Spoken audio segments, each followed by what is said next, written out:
This video was created for one urgent reason: to save you and your aging parents. Those overflowing pill bottles on your parents' dining table, are they truly medicine? Or are they a slow-moving trap tightening around their necks? Today, through the tragic death of an elderly woman, I am going to track down a legal killer that no one ever suspected. The official cause of death was a fracture from a fall, followed by sepsis. On the surface, it looks like a typical case of old age, but my detective's intuition tells me otherwise. This was no simple accident. The killer didn't use a knife or poison. Instead, it was hiding inside the white pills she faithfully swallowed every single morning. I will now reveal the chilling details of how prescriptions from 3 different doctors attacked each other and pushed this woman to the edge of a cliff in what we call a prescribing cascade. At 4 a.m., a radio call shatters the silence of the duty room. Unconscious subject. At AID Apartments, Unit 405, 911 is en route, requesting detective support. At the scene. When I arrived through the dark morning mist, a cold, heavy air already filled the room. The woman was lying on the living room floor next to a spilled glass of water. On the table, dozens of pills were scattered, looking almost like a suicide note. She was fine yesterday. I don't understand why this happened, her daughter sobbed, inconsolable. I knew right then the real clue wasn't the body itself. It was hidden inside those medication bottles. The room was thick with the dry scent of the elderly, mixed with a sharp clinical smell of various medications. As I checked her condition, I noticed her ankles. They were abnormally swollen like elephant legs. On the floor, there were no skid marks from slipping. Instead, there was a clear mark where she had simply collapsed straight down where she stood. Detective Paul, my mother kept saying she felt dizzy lately. Her legs were so swollen, she could barely walk. So we went to the doctor and got a new pill for the swelling. But last night, on her way to the bathroom, there was a loud thud, and she was gone. To find the exact cause, we ordered an autopsy with the medical examiner's office. The direct cause of death was a hip fracture, leading to prolonged immobility, which caused aspiration pneumonia and finally fatal sepsis. But the blood test revealed the true mystery. She was severely dehydrated, and her electrolytes were completely out of balance. We found excessive levels of pain relievers and diuretics. At these levels, she likely suffered from severe orthostatic hypotension, a sudden drop in blood pressure when standing up. The medical examiner's conclusion was clear: she didn't die from a disease. She died because her body was dried out, leaving her too dizzy to stay on her feet. The killer was the prescribing cascade. The painkillers for her knees raised her blood pressure. The blood pressure medication caused her legs to swell, and the diuretic given to fix the swelling took her consciousness away. This was a systemic failure, a tragedy that could have been predicted and prevented. I thought I was being a good daughter, taking her to all those specialists. I didn't know I was giving her poison. Every doctor said it was a good medicine. Why didn't anyone warn us that these pills shouldn't be taken together? Even the day before my mother died, she said she had to take her medicine. She believed it was what kept her going, so she took every pill she was given, all of them. Listen to me, death does not arrive without warning. It always sends a signal. This woman showed 3 clear warning signs before she fell.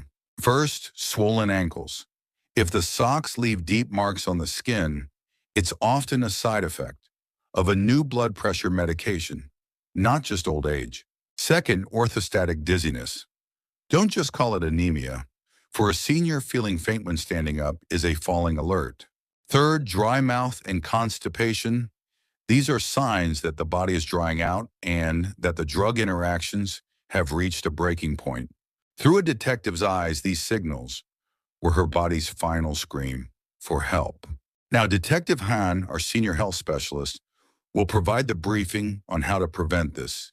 Hello, I'm Detective Han. To prevent such a tragedy, you must start your own investigation into your parents' medication right now. Speaking as an investigator, Here are 3 real-world tips to escape a prescribing cascade. First, perform a brown bag review. This is a standard practice in American healthcare. Take a large bag and put in every prescription bottle, every vitamin, and every supplement your parents take. Take it to your primary doctor or your local pharmacist and ask this one simple question: are these all safe to take together? Second, use your health insurance portal or personal health record apps, like MyChart. In a system where you see many specialists, they often don't talk to each other. Showing your full medication history to every doctor is the only way to break the cascade. Third, consider a medication diet instead of a strong pill. For every minor ache, try physical therapy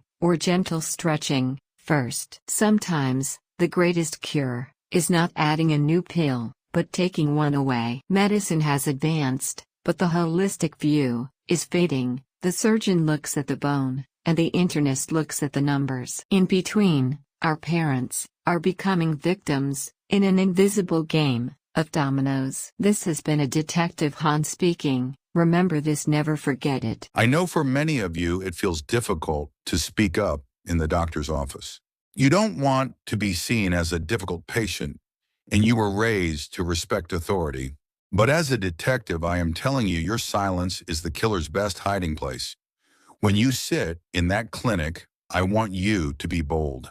Ask your doctor this one question: Doc, out of these 10 pills, which ones are truly keeping me alive, and which ones are just covering up a minor symptom? Asking this is not being rude.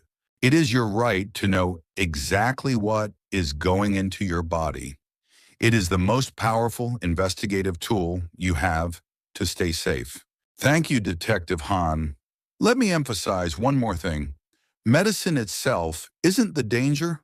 The danger is medicine that is not managed. Your parents come from a generation where enduring pain was a virtue. They don't complain about dizziness. They ignore a dry mouth and they just take another pill for constipation. Then one day they fall, and we are left asking, why didn't we know? This is why we need your investigative eyes before the doctors. Right now, I want you to do 3 things. Check your parents' pill bags. Look at the prescription records saved on their smartphone, and ask just one question: do they really need all of these medications? That single question may never appear in a medical chart, but it can protect your parents' health and their life. Remember, adding a pill is easy, but reducing them takes courage, and that courage can only come from the family. If this video does just one thing, I hope it makes you look again at the medications on your parents' table. Protecting the ones you love isn't about medical skill. It's about persistent care and a healthy dose of suspicion. Subscribe and like this video, share your stories in the comments, and continue to investigate the final clues of survival with me, Detective Paul. This was a Detective Paul signing off.